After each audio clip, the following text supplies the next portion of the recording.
Hello and good evening. I am Rekha Gupta from Maheshwari Girls PG College. Today we are studying natural resources. In last class we have studied ecosystem and today our topic is natural resources. तो आइए शुरू करते हैं। आज हम पढ़ेंगे प्राकृतिक संसाधन यानी नेचुरल रिसोर्सेज। क्या होते हैं नेचुरल रिसोर्सेज? सबसे पहले वो समझ लेते हैं कि वही सारे साधन जो प्रकृति हमें देती है यानी नेचर हमें जो सब देती है वही सब चीजें जो है वो नेचुरल रिसोर्स कहलाती है। चाहे वो विंड पावर हो, सोलर एनर्जी हो, या ओशियन का पानी हो, या फॉरेस्ट हो, या सॉइल हो, एयर हो, ये सभी चीजें जो है वो रिसोर्सेज कहलाती है। अब हम बात करते हैं कि नेचुरल रिसोर्सेज को कैसे और किन भागों में बांटा जा सकता है। देन नेचुरल रिसोर्स जो है element of our nature, natural environment such as soil, water, forest, wild life, minerals, ये सभी जो है हमारे नेचुरल रिसोर्स होते हैं। हम जितने भी मिनरल्स देखते हैं ना, जितने भी आयरन, कोल, गोल्ड, सिल्वर, ये सभी नेचुरल रिसोर्सेज हैं। तो कुछ चीजें लिमिटेड होती हैं और कुछ चीजें अनलिमिटेड होती हैं। इसका मतलब कुछ चीजें जो है हम कितना भी यूज ले लें वो बार बार रिन्यू हो जाती हैं, उन्हें बोलते हैं रिन्यूएबल रिसोर्सेज। और कुछ चीजें जो है यूज लेने के बाद खत्म होती चली जाती है, उसे बोलते हैं नॉन रिन्यूएबल रिसोर्सेज। तो अब हम बात करते हैं एग्जिस्टेबल, उसमें है wind power, tidal, atomic energy, precipitation यानी कि जो रेन, स्नो यानी आसमान से जो भी चीज बरसती है वो सब, solar power, ocean, atmosphere and water, ये सब चीजें जो है ये प्रकृति ने हमें दी है और ये हमारे लिए बहुत ही इम्पोर्टेंट होती है हमारी लाइफ को चलाने के लिए। तो ये सब चीजें जो है वो रिन्यूएबल कहलाती हैं, यानी ये सब चीजें दोबारा से बन सकती हैं, कभी खत्म नहीं होती हैं। विंड पावर कभी खत्म नहीं होगी, टाइडल एनर्जी ओशियन में आती रहेगी, ज्वार भाटा आता है ना ओशियन में, वही सब। तो अब हम बात करते हैं रिन्यूएबल रिसोर्सेज की। वो रिसोर्सेज जो ये सब है कि पानी है ओशियन का, सोलर लाइट है, सोलर पावर है यानी कि सन की एनर्जी है, ये सब हमें दोबारा से डेली ही दोबारा से नए सिरे से मिलते रहते हैं, कभी समाप्त नहीं होते हैं। बस हमें इनका संरक्षण, इनकी केयर करनी होती है। पानी जो है वो पृथ्वी पर कितने परसेंट है? 75% वाटर है, लेकिन अगर हम उसकी कदर नहीं करेंगे तो पीने वाला पानी जो है वो खत्म हो जाएगा। अब हम बात करते हैं नॉन रिन्यूएबल रिसोर्सेज की। नॉन रिन्यूएबल रिसोर्स, तो इसके बारे में अगर हम बात करें तो नॉन रिन्यूएबल रिसोर्स जो है वो रिसोर्स है जिन्हें हम दोबारा से अपनी लाइफ में नहीं प्राप्त कर सकते हैं। जैसे कोल है, पेट्रोल है, नेचुरल गैसेस हैं, तो ये सभी चीजें जो है हम अपनी लाइफ में दोबारा नहीं पा सकते हैं, इनको बोलते हैं हम नॉन रिन्यूएबल रिसोर्सेज। तो रिन्यूएबल और नॉन रिन्यूएबल, इसमें आपको डिफरेंस समझ में आया? तो प्रकृति ने, हम एक बार दोबारा से ऊपर से रिपीट कर देते हैं फटाफट। प्रकृति ने मानव को सभी तरह के संसाधन उपलब्ध कराए हैं।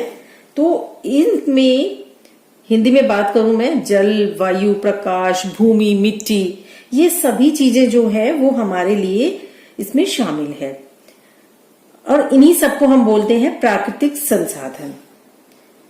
तो ये जैविक और अजैविक साधन जो होते हैं मानव द्वारा उपभोग और उपयोग किए जाते हैं, प्राकृतिक संसाधन कहलाते हैं।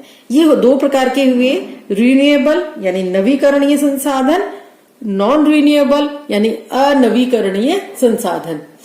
अब हम बात करें नवीकरणीय को, मैं एक बार फटाफट रिपीट कर देती हूँ। नवीकरणीय में ये सारे जल, सौर ऊर्जा, ज्वारीय ऊर्जा, वन, मिट्टी, ये सभी आते हैं। और अनवीकरणीय में क्या आएंगे?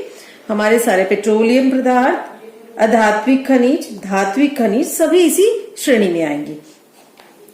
अब हम बात करते हैं नेचुरल रिसोर्सेज में सबसे पहले फॉरेस्ट रिसोर्स की, यानी कि वन संसाधन की। तो वन संसाधन जो है उसकी अगर हम बात करें तो वन एक जीवीय समुदाय है, यानी कि लिविंग ऑर्गेनिज्म है, जिसमें वृक्ष, झाड़ी, सभी काष्ठीय पेड़ पौधे सभी उसमें शामिल होते हैं। और फॉरेस्ट में क्या देते हैं, सभी प्रकार का रॉ मटेरियल देते हैं जो हमारे प्रोडक्शन के लिए जरूरी होता है, हमारी इंडस्ट्रियल के लिए जरूरी होता है, तो जिससे हम कमर्शियल यूज करते हैं। अब ये सब चीजें जो है वो हम एनवायरमेंट से लेते तो हैं, पर हम किस अनुपात में ले रहे हैं। मैटर इज दैट कि हम किस अनुपात में ले रहे हैं उसको, यानी कि उसका बुक आप सभी नोट कर लें। उस बुक का नाम है रेड डेटा बुक। उस बुक में क्या किया गया है, उस बुक में भविष्य में जिन प्रजातियों को, यानी कि चाहे वो प्लांट्स हो चाहे ट्री हो, प्लांट्स या ट्रीज, तो उन सभी को संरक्षित किया जाता है, उन सभी का कंजर्वेशन यहाँ पे किया जाता है। अब आगे हम बात करें कि रेड डेटा बुक में इन सब की एंट्री की जाती है और ये उपाय बनाए जाते हैं कि इनके सीड्स को कैसे कंजर्व किया जाता है, इनके एनिमल्स के को कैसे कंजर्व किया जाए, कैसे बचाया जाए, या उनकी स्पीशीज को कैसे बढ़ाया जाए। उसके लिए गवर्नमेंट ने 1972 में ही एक वाइल्ड लाइफ कंजर्वेशन एक्ट बनाया था। दूसरा, एक वाइल्ड लाइफ कंजर्वेशन वीक हम मनाते हैं हर साल 1 to 7 अक्टूबर तक वाइल्ड लाइफ कंजर्वेशन वीक हम सब मनाते हैं। अब हम बात करते हैं कि भारत में नेशनल पार्क कौन कौन से हैं। ये देखिए, मैं भी नेशनल पार्क आपको लिखती हुई चली जाती हूँ। इंडिया में बहुत सारे नेशनल पार्क्स हैं जो क्या कंजर्व करते हैं, जो कंजर्वेशन करते हैं हमारे बहुत सारे एनिमल्स का। फर्स्ट ऑफ ऑल अगर हम बात करें काजीरंगा असम में है और उसका नाम है काजीरंगा नेशनल पार्क, और वो नेशनल पार्क कहाँ है, आसाम में है, और वो गैंडे का रिनोसेरिस का कंजर्वेशन करता है। सेकेंड हम बात करें अरुणाचल प्रदेश। अरुणाचल प्रदेश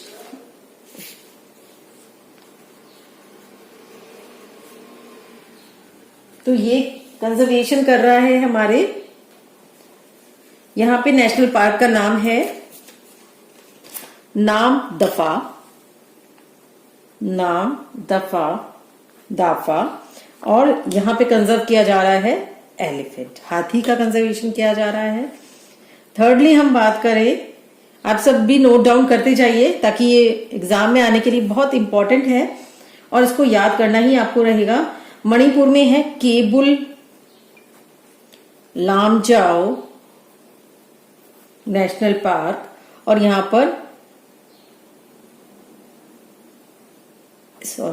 हिरण का कंजर्वेशन किया जाता है। नेक्स्ट हम बात करें यूपी यानी उत्तर प्रदेश की, तो यहां पर बहुत सारे नेशनल पार्क हैं। उनमें फर्स्ट है जिम कार्बेट जो अब उत्तराखंड में है। सेकंड है दुधवा, और थर्ड है कस्तूरी मृग नेशनल पार्क। जिम कार्बेट में तो किया जाता है टाइगर का, दुधवा में किया जाता है बाघ यानी टाइगर का ही, और कस्तूरी मृग में किया जाता है कस्तूरी मृग का। अब हम बात करते हैं बिहार की। जी हाँ, एग्जाम में ये जिम कॉर्बेट इंपॉर्टेंट है, उसके बाद दुधवा इंपॉर्टेंट है और काजीरंगा ज्यादा इंपॉर्टेंट है। बिहार में 2 नेशनल पार्क हैं, हजारीबाग और पलामू। पहला है हजारीबाग और दूसरा है पलामू। जगह होता है बाघ का कंजर्वेशन। उसके बाद हम बात करते हैं राजस्थान की, और राजस्थान में है रणथंभौर,